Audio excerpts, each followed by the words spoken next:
Welcome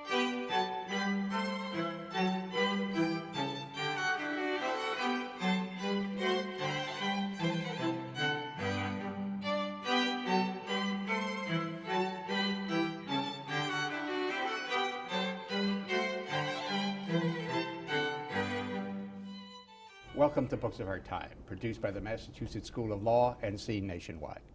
Today we shall discuss a book which says that American history is largely taught apart from, but should be taught as part of, larger world history involving the same phenomena as affected America.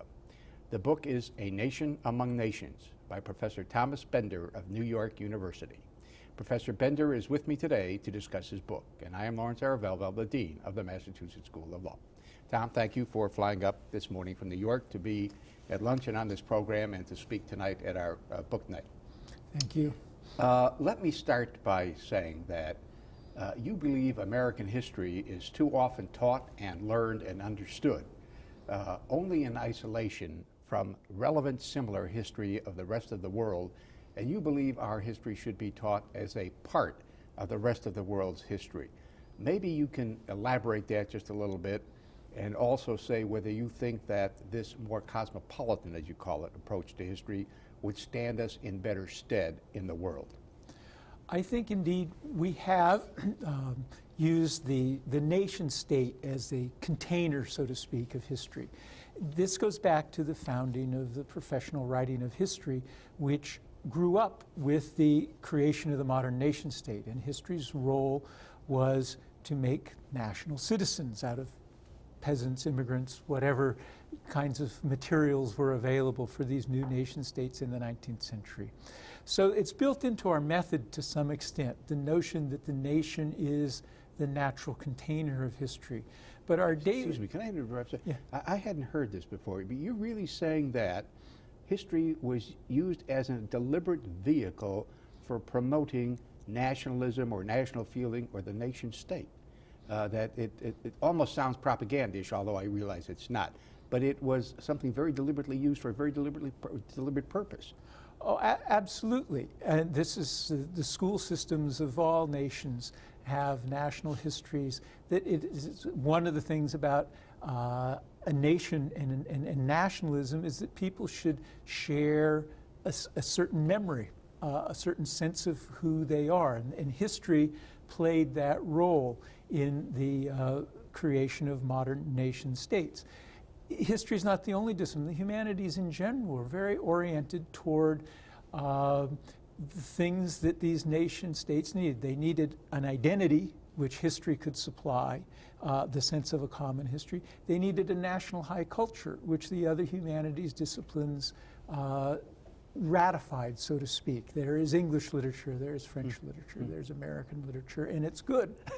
So I think that to use the word propaganda, I think it doesn't mean that that didn't happen and wasn't quite explicit in some cases. But the point I would make is not so much that historians were necessarily apologists for nation states, but by using the nation and assuming their principal job was to have a common history, they are in some sense reaffirming the idea that the nation state is the carrier of history. One of the things about history— And it's something to rally around. And something to rally around, but it also divided the world up. In the 19th century and up until literally our own lifetimes, is that history and the humanities disciplines only studied those societies that were organized into nation states, were literate, had archives, and this left out the greater part of the world's population, which was allocated to anthropology. It's only in the last— Who was left out? That is Asia and Africa, mainly. Okay. These are societies that were not organized in the 19th century, or for the most part until after World War II, into nation states. So those were not the subject of history. They were studied, but they were studied by anthropologists. What has happened in the last 30, 40, 50 years, but especially the last 25, is that history and literature, for that matter, have brought in these other parts of the world, so that for the first time, the humanities are now, have as their subject the human. although they pretended to be that before, it was really the nation that was their constituency and their object of study. So it's, I think we've lived through something like, so comparative literature, which was about, and when it was first established in the interwar years, about French and German literature, it's now about world literature. And so the archive of the humanities has been vastly expanded. Anyway, history is one case. Yeah, it's curious that the things you've just said, which I had not heard before, and which I think are not in the book really, although they take off from what's in the book, are themselves a reason for studying American history in the context of world history. Are they not, to understand that everybody was doing pretty much the same thing amongst the archival and literate and historic nations? Yes. I think that not exactly the same thing, but yes, that there is, I guess the main point I want to make is that there is a common history that we share, even though we also have particular national histories that are shared by the peoples of those nations. But we're always interconnected, and there's a play back and forth. And to miss that play is to miss some of the explanations for the kind of nation we became. And probably the kinds of nations that other nations are too. Yeah. From something you said, I take it the answer to what I'm about to ask is obvious, but maybe you can elaborate it just a bit. Would this more, if I may call it, a more cosmopolitan approach to history stand us in better stead, at least ultimately, in the world? And would it, a related question, one that comes up at least a few times in your book, would it enable Americans to understand why, to our own disbelief, other nations often see us as the enemy? No, I do believe that this way of thinking about our history would help our relations with the world. The first part of it is that we would be formed through our educational system with a sense that we are interrelated with, interconnected with the other peoples of the world, that we are not separate from, we're not an exceptional nation as we sometimes call ourselves, which implies that we don't share the history of the other people in the world. So knowing that we share that history, I think, is important. The other part of it is to really understand that we share a history with other peoples is not simply to assert it, but we also have to look at, well, then what is happening to them? If what they do affects us, do things we do affect them? And one of the things, even when people complain about our various foreign policies that have sometimes turned out not to have been wise, the critique is almost always internal. It's about whether we were intending to do the right thing, or in the case of wars, I mean, something that is very striking, and it's been true for the most part of the war in Iraq. We have lots of information on the number of Americans injured and killed, but almost none until, in this case, very recently, but usually not much discussion about what's happening on the other end. Yep. So if we see this more of as a continuum, we will understand better what we look like from the other end, which often, in the case of the United States, is not hostility, but ambivalence. Yep. And the danger is turning that ambivalence, what I would call the wrong way. Yeah. A matter of fact, it's not until recently, well, let me put it in reverse. We do not see the same television about the Iraqi war, I gather, that people in the Middle East see. They see Al Jazeera, and they see the bodies of all the civilians and so on and so forth, which we never saw until the Israeli war with Lebanon, and then we saw a lot of Lebanese. Right. But they get a whole different slant on that war, I gather, because looked at from the other, they see it from the other end. They don't see what we see on television. We don't see what they see on television, and never the twain, one might say. I think that's right. I think one of the important things that happened in the course of the Iraq war was Abu Ghraib. Not that it wasn't a terrible thing, but that was so terrible that it woke some people up, at least, including some news organizations, but unfortunately not all, that actually maybe we do have to pay attention to what's happening on the other end. Yeah. But that's rare. Yeah. Tom, you divide your book up into, I think it's five historical sections. the early period, 1400 to roughly 1680 or 1700, then roughly 1700 to 1815, roughly 1815 to 1898, roughly 1898 to 1930. I guess there's somehow or other I'm forgetting one that's in there too. But here's the point I want to get at. You don't talk, maybe quite deliberately, I think quite deliberately, because you say it's too early to know the answers yet. You don't talk about how, since 1945 to 1989, or from 1989 until today, and I use the 45 because it's the end of the war, and 89 because it's the collapse of the Soviet Empire, how our history is intertwined with the history of others. Maybe to give a concrete example, which we've already had some here, the Iraqi business being one. Maybe you could, I keep using it with you, and Doris Kearns is a good one. I keep saying expatiate. I can't get that word out of my head. Maybe you could expatiate a little bit on the interrelationships in those two periods, 45 to 89, 89 till now.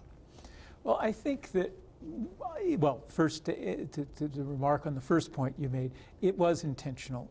My intention was to show how deep in our past this interrelationship is. I think a lot of people recognize that in the post-45 world, the United States is such a powerful actor that there's some awareness that we are interconnected with the rest of the world.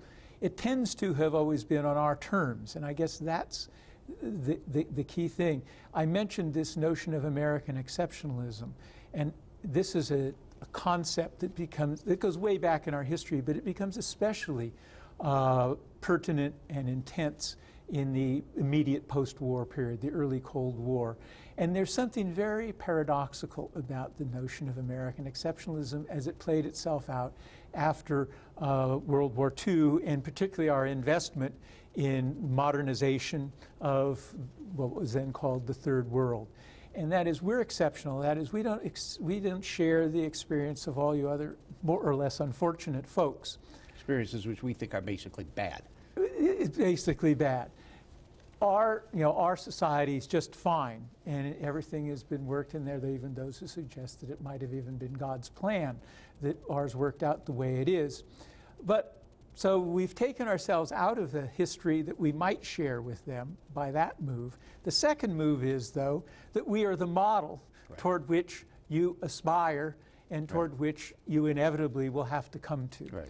And I think that was very much the case as we went from 45 through the actually quite, in many respects, generous investments in other parts of the world with our various forms of foreign aid, which we give almost none now. But under Kennedy and Johnson, we gave quite a lot. But it had that assumption behind it, which made a break in communication all the way through. I think that everybody should be like us, and everybody wants to be like us. Especially the latter. And why not? Because we've got it all.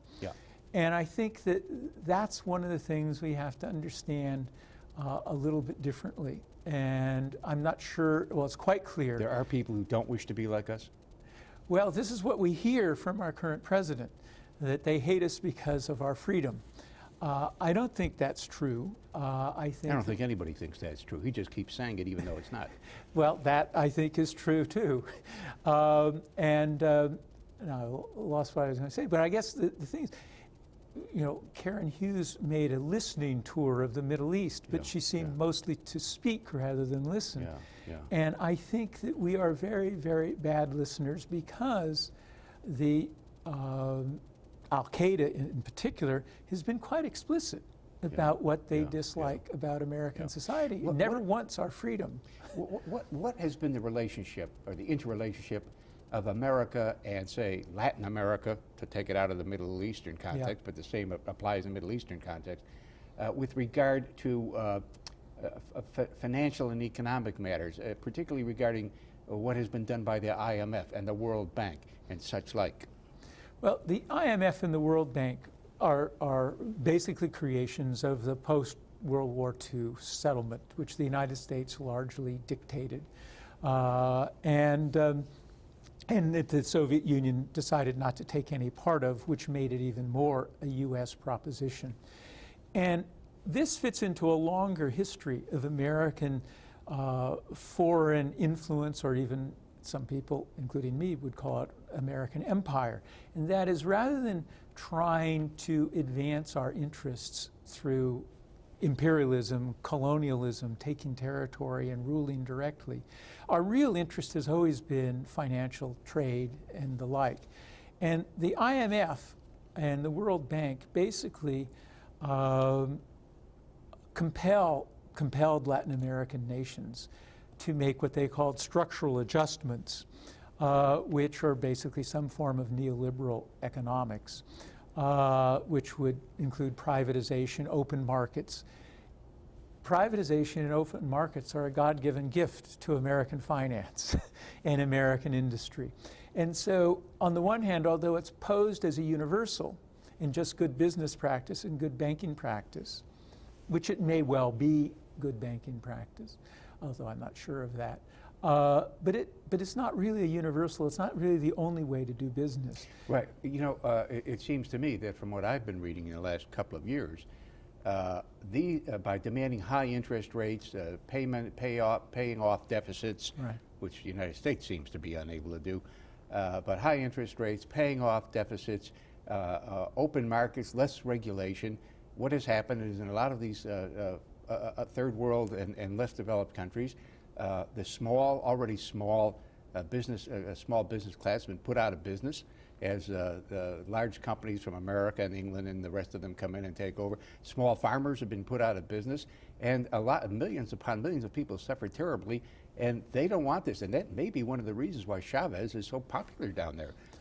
Well, this is a reasonable brief history of what has been going on. I think you're right, and it's not just Chavez. Chavez, you know, whatever, is slightly out of control. But you know, people like Lula in Brazil, Kirchner in Argentina, and I'm forgetting the guy in Uruguay. But there are now been a half dozen Latin American elections in which the candidates have run on a principal platform that they no longer want to play by the US/World Bank IMF rules. And certainly in the case of Brazil, they're doing, which has enormous potential. It has been unfulfilled for decades. Yeah. Seems to be doing quite well under this alternative regime. Yeah. What do you think has been the interconnectedness of states because of wars from, say, 1945 until now? Well, I mean, there's been an interconnectedness. Certainly the Cold War was divided, actually probably more accurately, three ways than the usual way we do it, the third way being a kind of a combination. That is, there was the so-called Soviet bloc, there's the American NATO bloc and other allies. So you had these networks of nations that were, you know, poised symbolically at the Berlin Wall. The interesting thing about that, we call it the Cold War. It was a Cold War. There weren't wars across the face of Europe. The divided Europe stood. By the mid-60s, both sides knew how to operate. What is generally left out of that equation is that there was a third front, or a second front, and the third group of actors, I should say. And that is what we called the Third World, where millions of people died in a very hot war. And these were nationalist movements, anti-colonial movements, and we took the anti-colonial or anti-nationalist position again and again and again. And the Russians did the opposite. And the Russians did the opposite. Yeah. And so there was, the Cold War is a misnomer if one really recognizes. It was a very hot war in which it is said 60 million people died. But the point is, we reacted to what the Soviets did. The Soviets reacted to what we did. The Third World reacted to both. We both reacted to them. And to read or think about American history in isolation from what the Soviets and the Third World, Nehru and so on, were doing, as if we were just out there all by ourselves. This is a very misleading way to look at America, or for that matter, to look at Russia, or to look at India or China or any country, really. No, I think it's very interesting. There just last year, to my knowledge, the first book on the Cold War that fully incorporates the whole world into the case. It turns out that it was written by a Swede who teaches at LSE in London, who wrote this book, that That's it was not an American. Pardon? It's the London School of Economics. London School of Economics, yes. And so it's at the same time, American historians of the Cold War are still using this simple bipolar thing, basically our view of this interaction back and forth. So it's something that hopefully we will move toward. This is a sort of a contrary point, and it's just a small point, but it's something of great interest. You talk about reacting to what other countries are doing, and Johnson was always very fearful, and the conservatives have never forgiven us for not going all out in North Vietnam. Johnson was always very fearful that if we went all out, we'd bring in the Chinese and the Russians. What people don't know is in both Korea and Vietnam, we were fighting the Chinese. They know about the ground troops, and ultimately in Korea. That they may not know, there were Russian pilots there, and there were both Russian and Chinese pilots in Vietnam. We were fighting those people. We were reacting to them, they were reacting to us. No, I think that's right, although I have to confess as a caveat that I can't imagine, given the amount of destruction that we wreaked on that country, that the conservatives can say we were fighting with one hand tied behind our back during the whole course of it. They say it, and I can understand reasons why they say it. I don't agree with it, for an instant, but anyway. All right, we have to take a quick break. We'll come back. When we come back, we'll go back and start dealing with the periods of roughly the Industrial Revolution and how the same ideas, the same facts, the same problems, the same ideas for reforms surfaced all over the world simultaneously, and how people in one country would look to the lessons of people from people in other countries and vice versa, or as they say in New York, vice versa. We'll be right back. Stay with us.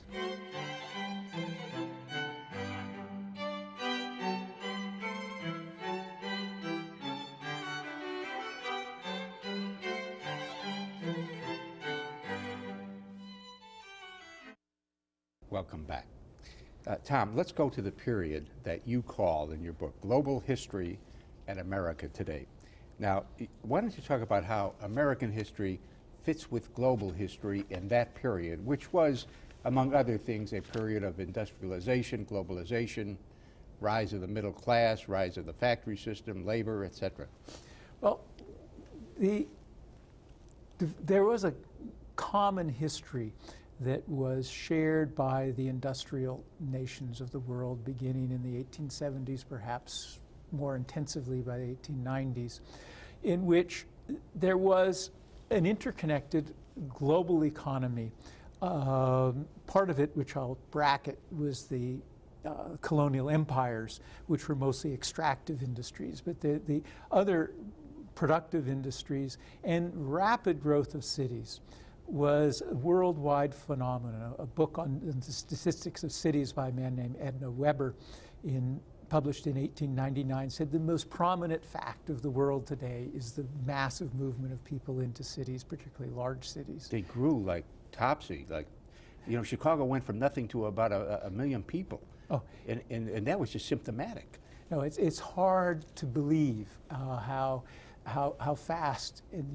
It was an incredible amount of disorder in trying to manage this, and likewise the industrial transformation of the United States from not much of an industrial power at the time of the Civil War to the world's leading industrial power by the 20th century, the beginning of the 20th century. So, but versions of this are happening everywhere. Japan, after the Meiji Restoration, is booming. Argentina, which we forget, by 1910 was the world's 6th largest economy. It was a huge industrial as well as agricultural producer. At any event, as is common knowledge, this kind of transformation produced what some people at the time called the social question, or labor and capital. It produced socialist movements. It produced the Communist Manifesto and Das Kapital. Various governments had to deal with this, and historians tend to treat these all as individual countries, and they try to find an internal explanation for the, quote, reforms that they enacted. But in fact, there was a common cause because there was a common industrial, capitalist, urban process going on throughout, at least on every continent to different degrees. And the thing that I really discovered, American historians in the last couple of years have noted a North Atlantic kind of discussion about all of this. It turns out it was a global discussion. Japanese politicians and reformers were reading the same books as American politicians and reformers. In fact, when Charles Beard, who was known as an urban expert actually in the early 20th century, was invited to Japan to advise Tokyo on urban municipal issues, and he got there, he said, boy, these guys have all read the same books I've been reading. And it turns out wherever you would go, that is what you would see. Now, it doesn't mean that all of the responses were the same. There are particular local political circumstances of both the advocacy groups and the opposition groups. In the case of the United States, business tended to be the principal obstacle to reform. In Latin America and in Russia, it tended to be the landed classes. Sometimes religion was working on the side of reform, sometimes it was not. So there would be various, well, there are more than nuances, various differences in outcome having to do with different national political traditions and relations of political power. But it is a case, and it's worth remembering, that these were not de novo in each place. They were developed by people who were aware of other things that were going on in other parts of the world. And one of the major Supreme Court cases that justified the regulation or legitimated the regulation of the hours and working conditions for women, Muller versus Oregon, this famous Brandeis brief. If you look at the appendix and bibliography, they drew their material from all over the world. And likewise, all of those places were looking at American as well as other kinds of things. We lawyers still talk about that, about Louis Brandeis's brief. You still refer to the Brandeis brief. And what you're saying is that all over the world they face this problem of child labor, women's labor, and he brought in materials on how they were dealing with it all over the world. They had, let's see, I think you mentioned that it was amazing how fast traffic lights and electric streetcars got adopted everywhere. You had horrible working conditions and horrible living conditions for labor everywhere. You had cities growing from 100,000 or a few 100,000 to literally millions. New York, London had been 1 million, and I guess Paris in 1800, but they grew to several millions. You had public health and sanitation problems. You had the increase in medicine everywhere. In short, everything was everywhere. Well, everything was everywhere, and though it was moving at slightly different rates and different kinds of issues moved more slowly or more quickly. We were very slow, for instance, in dealing with worker relations with management. We were very slow to give legal support to unions, for instance, as opposed to Mexico or Chile or other places. But but it would be moving around. There's one of the Japanese reformers said there's a great advantage in being second. That you can see what worked someplace else, because we all have roughly the same problem. And so we would follow. But it was also a fishbowl, which I think is really important to remember. Everyone was watching to make sure they were not getting criticized for being too far behind. And Theodore Roosevelt was particularly distressed that any kind of workers' insurance protection for industrial accidents, that we were way behind the rest of the world. And he, in one of his, I think it's one of his annual messages, he says, I'm embarrassed that we're so much retarded on this. And so that was a nudge to, with everybody watching, it wasn't just the U.S. that worried about this. No one wanted to be too far behind whatever the norm seemed to be. I was fascinated that at one part I think you described as being an internet of 120 years ago or so. The exchange of information from everywhere, because people in Japan looked to Belgium and Paris for solutions, and people in Paris looked to the United States, and like a huge spider web. or an internet, a lattice network of information. Yeah, I think I use this notion of music sharing, file sharing with music. And I think that the reason I finally came to that metaphor is people say, oh, yes, but really it's a matter that all the ideas really came out of, you know, Germany and England and Western Europe, and everyone else was just a user. And I wanted to say, no, that the ideas moved around. It's true. Germany probably contributed more than any other single contributor, but it doesn't matter the particular weighing of that. The real point is everyone wanted to check on everyone else to see if they might learn something there. New Zealand, incidentally, was one of the most popular sites to examine, particularly for American reformers, because they were Anglo, they had a strong individualist tradition, yet they also developed a highly collectivist social welfare system. Right. And so this was a case, even though New Zealand didn't loom large on the industrial landscape. Yeah. You know, even though Bill Clinton liked to pretend that globalization was a phenomenon of the 1990s, which I gather he or Al Gore invented. Actually, globalization and financial globalization goes back hundreds of years, including it was massive in the last part of the 19th century. I think you say that as a percentage of all investment, foreign investment was higher then than it is today. That's true. It's absolutely true. And there are other signs of it. When people talk about the globalization, they often pick up on popular culture things, like a McDonald's. Oh, I saw a McDonald's in Shanghai or wherever it is. Yeah.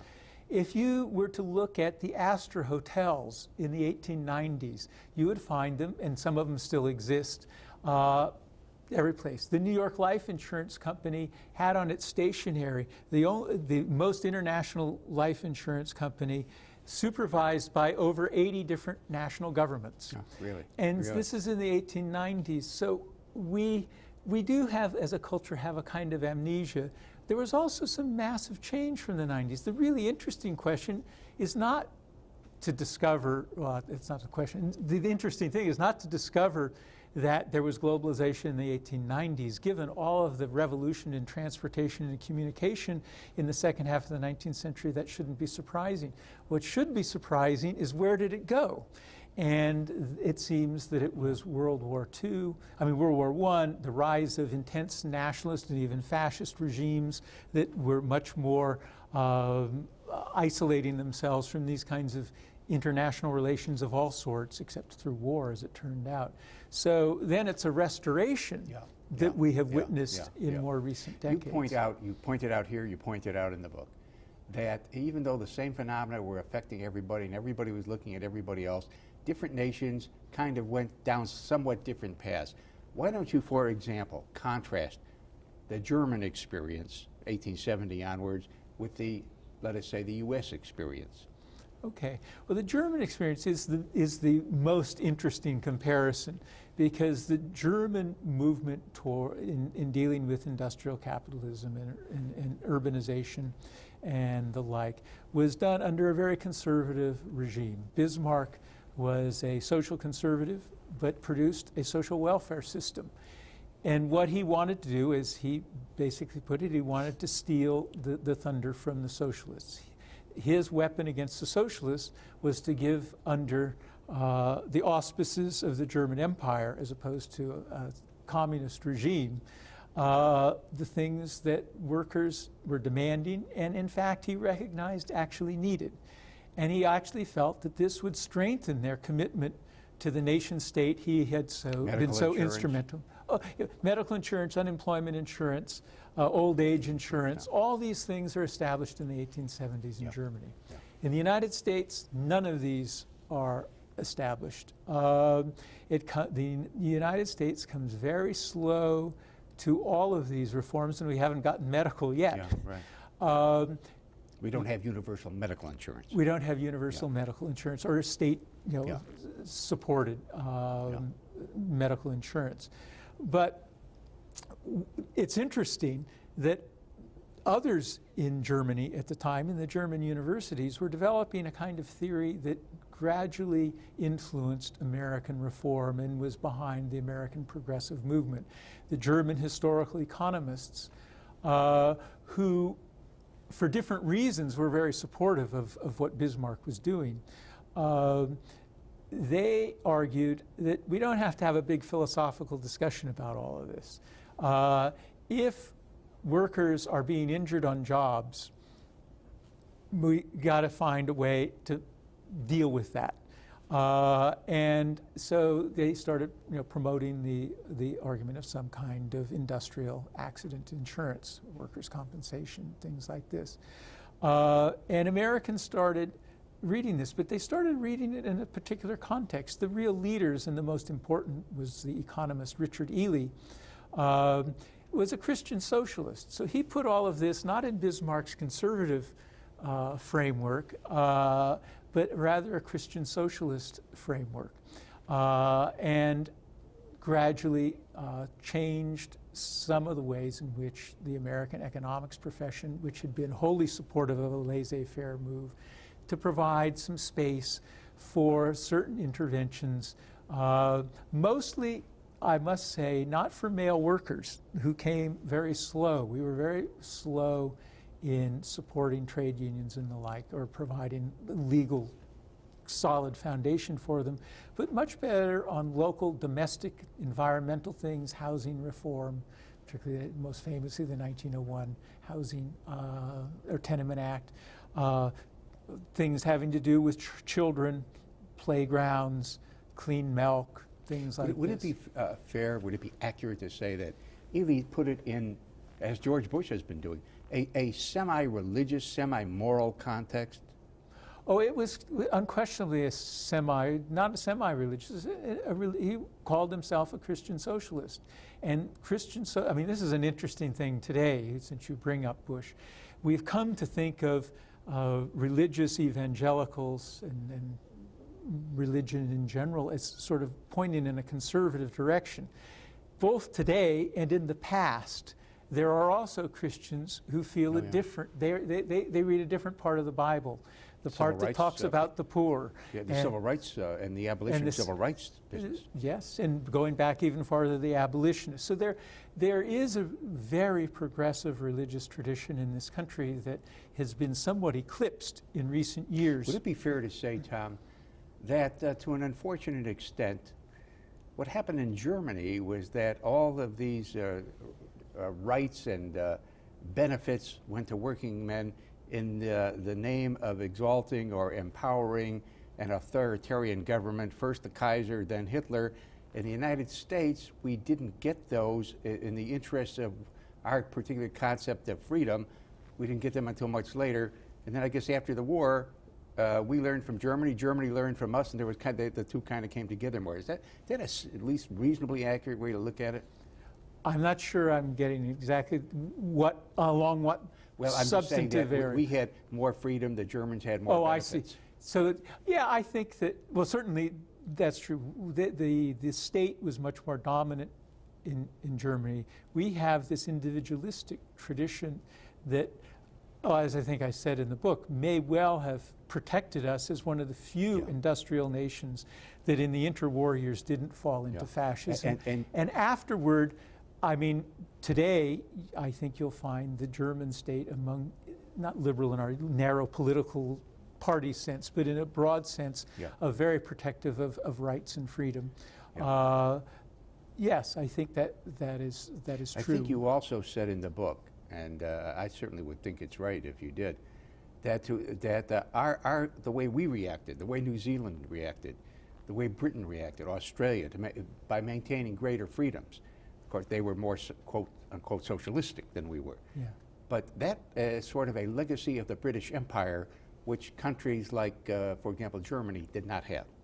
Yeah, I think that it's an odd thing to make this, for me at least, to make this sort of Anglophilic argument, but it does seem that the principles, the idea of the rights-carrying individual, the protection of individual rights, which goes way back to the Magna Carta, that may well mean something, and it stuck. It's important to remember, though, that the British communicated this tradition differently to so-called settler societies, that is, where white, mostly Anglos settled, as opposed to the other societies, peoples of color, where they had a much different kind of ruling regime. Yes, they treated them completely differently, including India. And that's why, was it not, that Du Bois said the problem of the 20th century will be the problem of color, and Frederick Douglass said something very similar, if not identical. No, absolutely. The interesting thing, I mean, when Du Bois made that comment, probably white conservatives would have agreed with it, although the point of view they took toward it would have been different. For Du Bois, that comment was to emphasize the challenge of justice and freedom and equality across the color line. For the people who were involved in America's venture into imperialism in the Philippines and Cuba and the like, and other the Western European imperial powers, it was really about the management of the what they considered inferior populations of the world, and using the skills and knowledge of the Anglos to release those resources that were in these nations. Now, before we go to break, I'm going to cover a whole segment of your book here. I mean, essentially, what we did and what the Brits did and what the French did and the Germans was, we, in Kipling's phrase, took up the white man's burden. We were going to civilize the savages. We were going to bring to them the benefits of industrialization. We were going to bring them Christianity. We were going to bring them the proper religion. And I guess we were going to help them in other ways too. And that's and the only thing that we did that was different is, except for the Philippines and Cuba, or Puerto Rico, we didn't actually invest their country with our soldiers for huge long lengths of time, although we did in the Philippines. We did it through trade and finance and influence. That's right. The Philippines turned out to be a disaster for us. It was almost a perfect prequel to Iraq. Vietnam. In Vietnam, but especially Iraq, because it was the insurgency. We went in, we won the military battle instantly. What we forgot or failed or refused to recognize was the Philippine Republic had been established. And we then were at war with the people we were going to rescue. Mark Twain said, there must be two Americas, one that frees people from oppression, and then another one that puts them back into oppression. We don't know. We forget. We killed 200,000 of them. That's an amazing figure. That's not until Vietnam did we kill so many people in what could be called the colonial war. Right. Well, we have to go to break. When we come back, we're going to go back to the beginning, to the year 1492, roughly, when all of this interrelationship started, and we'll have you explain to the audience what the world was like before that, and how the ocean voyages of the Portuguese and the Spaniards changed everything for the next 500 years. Stay with us. We'll be right back.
Welcome back.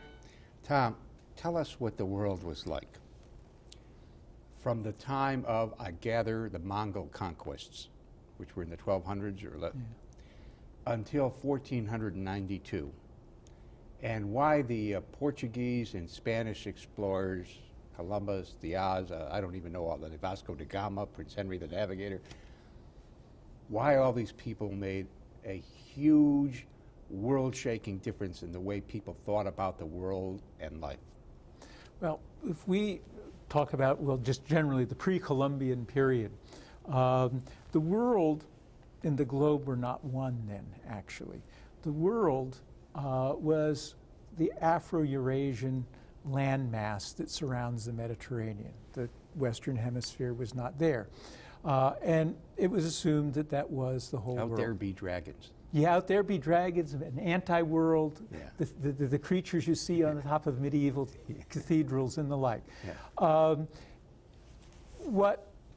It doesn't mean that there was not a lot of interconnection. You could say there was the equivalent of globalization there. There was a tremendous amount of movement through that Afro-Eurasian world. Trade was brought from present-day Thailand into Northern Europe through a series of intermediaries.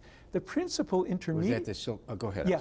Well, it's the Silk Road, but it's more than one road. It's a whole series of with the Mongols. It's the Silk Road. But once the Ottoman Empire was gigantic. It went as far west as Budapest, as far south as North Africa, as far east as Central Asia, and through that they managed a huge amount of trade that went from the Far East, Southeast Asia, South Asia, and then up over to Europe, with Venice actually, as one phrase had it, the hinge of Europe.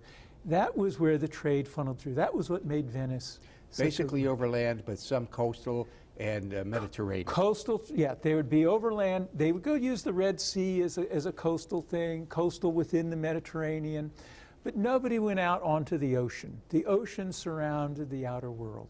The whole world was understood to be that. The world was understood to be this Eurasian landmass. This Eurasian landmass. This is the spot. And parts of Africa. Including Africa. And Africa was very important. We have a hard time imagining. Africa represented wealth at this time. The gold mines that supplied the gold for most of Europe came from roughly present-day Mali, although it was configured different than Malian Empire. And Mansa Musa, the king of Mali, was portrayed, even though they didn't see him, they imagined him in all the trappings of a European king. Right. And so Africa was very much a part of this. This is when Timbuktu was one of the most central trading cities in the world. What happens is trade gets pushed out onto the Atlantic, beginning with the Portuguese explorers. This is a huge transformation of the world. That the question of why, you mentioned why do they do it? Partly they did it because at that time Europe was a very marginal entity, poorer, less cultural sophistication than the Ottoman Empire. They resented being so dependent upon the Ottoman Empire. Who were the Muslims? Who were the Muslims. Yeah. But the religion is only a part of it. Business is a large part of it. Yep. Also, a strategic error by the Genoese, who were second only to the Venetians in that. In fact, in Istanbul today, there's still the Galata Tower, which was built by the Genoese in Istanbul.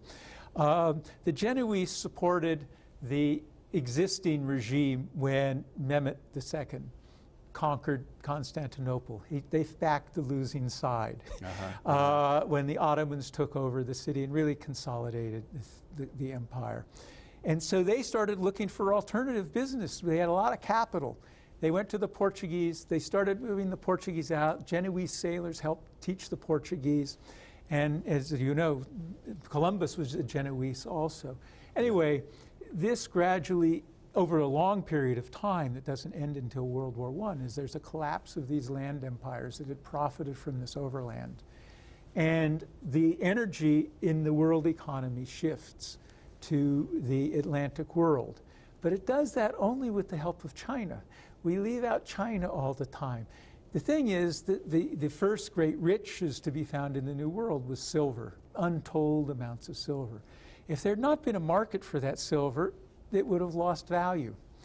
Europe couldn't absorb it all, but China, for entirely independent reasons, decided in the early 16th century to monetize silver. China at that time already had 40% of the world's economy and a quarter of the world's population. Wow. That is a huge market for silver. That gets the global economy going. Silver, that Manila is founded in 1571 to carry that. That becomes important to make for the trade with South Asia and ultimately for the African slave trade, because it's the goods they got in Asia that they used as part of the trades they made in Africa for slaves. And so you have a silver economy and a plantation economy emerging on a global scale out of the discovery of the Atlantic. And this, in a way, was because the ocean is a much more convenient highway than having to cross deserts and deserts and mountains. Absolutely. And what have you. So the whole thing, as I understand it, the ocean used to be considered out there. In fact, you said at lunch today that the ocean means the outer sea, which was the first time I ever understood why they called Columbus Admiral of the Ocean Sea, and it always sounded redundant to me, but it's not redundant. That's right.